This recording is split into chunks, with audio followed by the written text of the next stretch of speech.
I am keen to hear your views about Labour's approach to the boats and illegal migration. Now, since Labour have come to power in July, illegal crossings are up.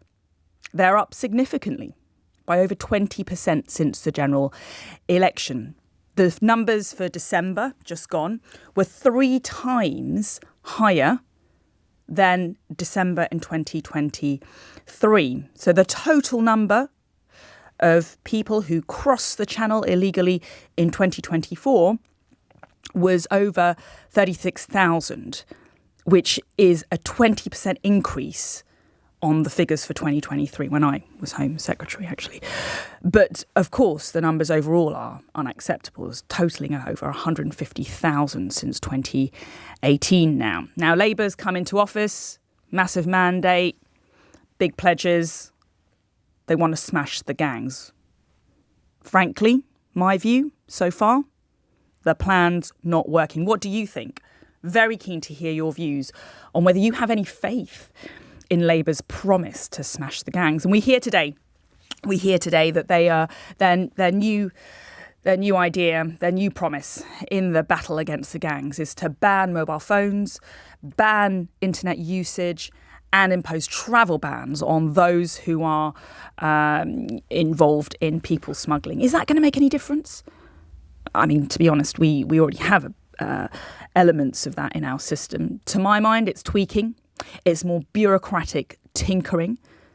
And their fatal flaw, the catastrophic decision that Keir Starmer made on his first few days in office, frankly, was to scrap the only deterrent that we had in situ, the Rwanda plan. Now, granted, the Conservative government didn't actually get the Rwanda plan up and running. I can fully concede that. But we had put in place some of the building blocks for it. We know it had a deterrent effect on the numbers of people embarking on the crossings in Calais because migrants were saying as much. And in scrapping it, incidentally at odds with what all the crime chiefs have said, National Crime Agency has made clear that we need a deterrent if we're going to solve the small boats crisis. Labour, frankly, have just put up a big sign on the White Cliffs of Dover saying Britain's a soft touch, we're a free-for-all, come on over. That's my opinion. Labour have demonstrated abject failure, wholesale weakness, and I just have no faith whatsoever that the numbers crossing the channel will fall anytime soon. There's no deterrent. There's a lot of hot air. There's a lot of publicity stunts. But ultimately, it's the numbers what count. And the numbers are going in rapidly the wrong direction under this Labour government. So for all his talk about smashing the gangs, he struck a deal with Iraq, I think, a few months ago. They made a lot of noise about that. A deal for Iraq to accept some of the illegal migrants. That deal was worth £500,000. This government only pledged £500,000 in what was supposed to be a landmark returns agreement with Iraq. I heard that and I thought, is that it?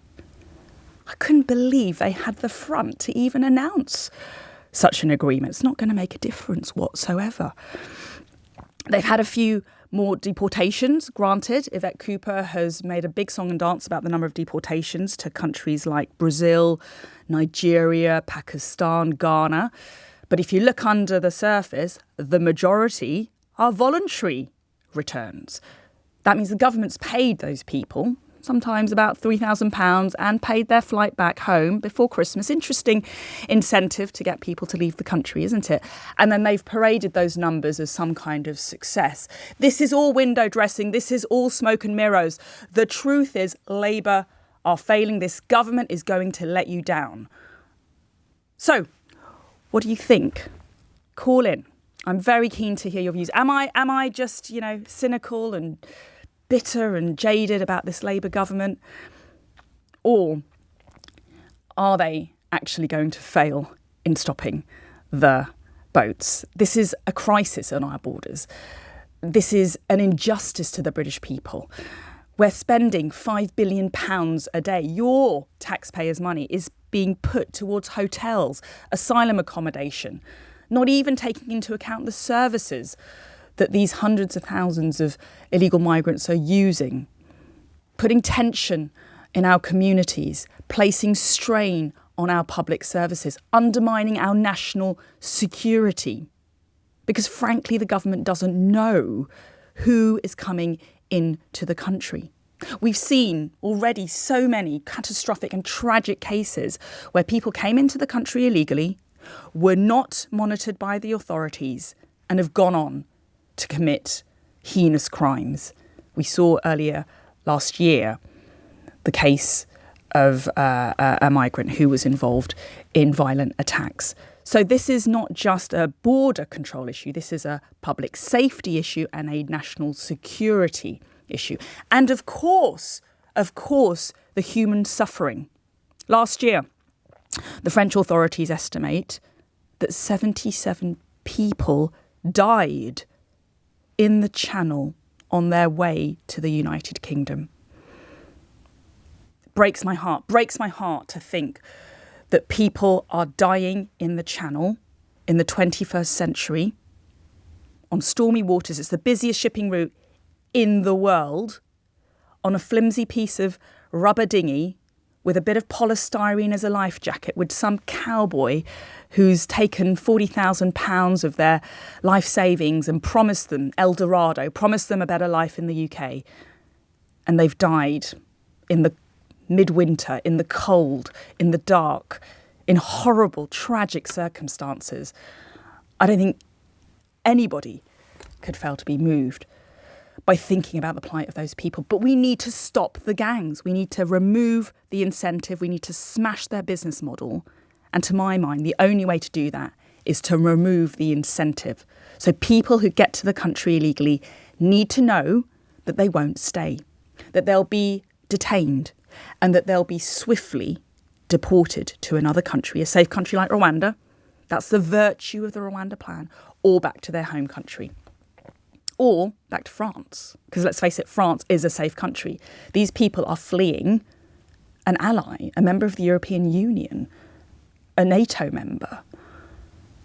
I mean, to suggest that France is not safe and that these people are fleeing France out of a fear of persecution or for human rights reasons is a joke. So there needs to be something different. And as Home Secretary, I tried. We didn't succeed. But I did visit other countries that had succeeded.